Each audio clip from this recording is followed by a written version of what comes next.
Hey everyone, welcome back to my channel. This is Coffee with Katie. I apologize for the lack of mugs, but as you can see here, we got some cold brew, cold foam stuff going on because it's summer, basically. Today's video is going to be my July TBR. You know how these videos go. We're just going to be talking about all of the books that I hope to read in July and getting back into a little bit more of my rhythms. So let's just get into it. The first book that I'm planning on reading in July is The Irresistible Urge to Fall for Your Enemy by Bridget Knightley. Now, this doesn't come out, I think the first two of these don't come out until July 8th, so it may not be the first book I read, but I'm so excited. I've talked about these in my anticipated releases and all kinds of stuff, but this is one of the published works of a Hermione fanfiction that's being turned into a different type of a story. And this one is where it's like an assassin, and he has this disease that is sickness, something like that is going on, and he ends up having to partner with his arch nemesis, and she is like a renowned scientist and many other things. She's amazing. It's like the kind of enemies to lovers at each other's throat, but maybe uncovering a deeper plot kind of a situation. At least from what I remember of the Hermione fanfiction that I read.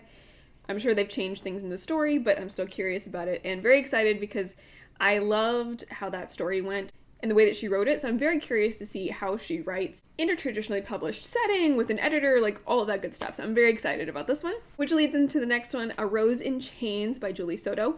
This one I think is going to be much darker because the fanfiction was much darker. It was based off of The Auction. This one's a little more sketch. This one's like also kind of an enemies to lovers from what I understand. But this one, she is the good guys, the good forces fail, and the like chosen one is killed, and the dark forces won the war. And in the result of that, she is kidnapped and auctioned off. And the person she gets auctioned off to is her also her arch nemesis in school, but she kind of had like a secret crush on him as well that was taboo. And they're like the most ruthless family, and so she is sold off to them, and she thinks that her life is done for, but maybe there's hope in unexpected places. Also very excited for this one, but I will say that this, The Auction, was probably the most traumatizing of the Hermione fanfics that I had read thus far, so I'm curious what they're going to do with that again with an editor and a publishing agency, so we'll see how that goes. Next one, these are all kind of like anticipated releases, so I apologize. He's like, nope, don't want to have anything to do with you, you're kind of stupid. Was a dinosaur just outside?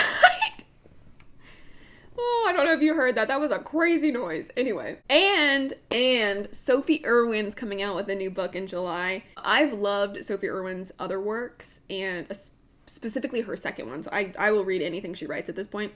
But she's coming out with How to Lose a Lord in 10 Days. He wants a wife. She wants to be jilted. This is war. And I've talked about this in my anticipated releases as well, but essentially he really wants to marry her. He actually really likes her, and she is kind of, for reasons undisclosed until I've read the story, she is pressured into accepting his proposal, but she has 10 days to get out of it before it's announced to everyone, and she's trying to do that. I'm very excited. I loved A Lady's Guide to Scandal so much, and I enjoyed A Lady's Guide to Fortune Hunting a lot. So I cannot wait to keep following this author. Very, very excited. Another one I would really like to read that was an anticipated release of mine, I just haven't gotten to it yet, and I actually have it over here. Behooved. Again, I've been talking about these, so I'm so sorry, but this is by N. Stevenson. A Fate of the Kingdom is writing on them. Essentially, there's a political, royal marriage that happens between this prince and princess, but the prince is assaulted on the eve of their wedding, and instead of killing him, gets this curse put on him where he turns into a horse in the daytime and a handsome prince at night, himself at night. And because the curse hits him, she doesn't know what to do. She flees on horseback on him to run away from this, and they think that she killed him, and they hate each other, but also maybe they'll end up liking each other. It just sounds hilarious. I really like The Swan Princess. I know that's not what this is, but I really love The Swan Princess, and this is kind of those vibes, but it sounds funnier.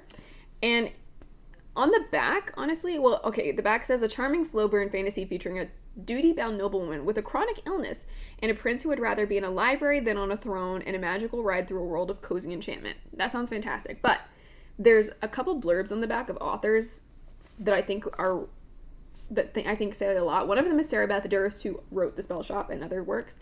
Behooved is a bewitchingly charming, a romantic fairy tale adventure that will sweep you off your feet.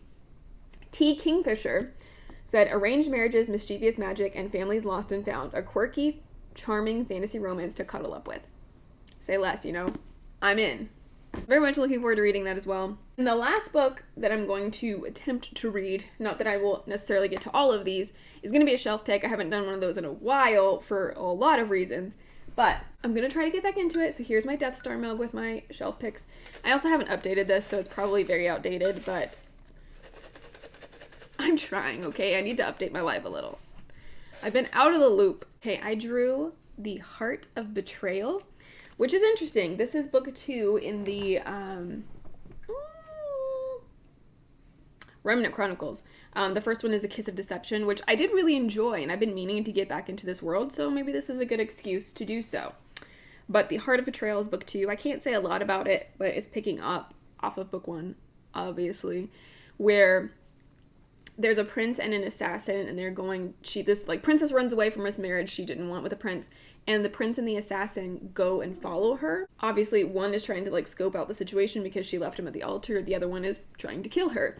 But you, as the reader, do not know which is which is really interesting. I really loved the story that she did with that, but obviously that gets broken, that mystery element gets broken after this first book, and then the second book picks up from there. So I think that's part of the reason I didn't pick it up right away, is it's that was kind of one of the most interesting parts. Not that the story wasn't good, it was. But that's something to keep in mind. So A Heart of Betrayal by Mary E. Pearson will be the shelf pick of July. Well, those are all of the books I'm hoping to read in July. Things may change around because there's also other anticipated releases I have, but this is what it is at this moment. I would love to know one book you're planning on reading in July if you want to leave it in a comment down below. But as for now, that is it for today's video. Please like this video if you liked it, subscribe if you want to, and I will see you next time. Stay safe and caffeinated. Bye.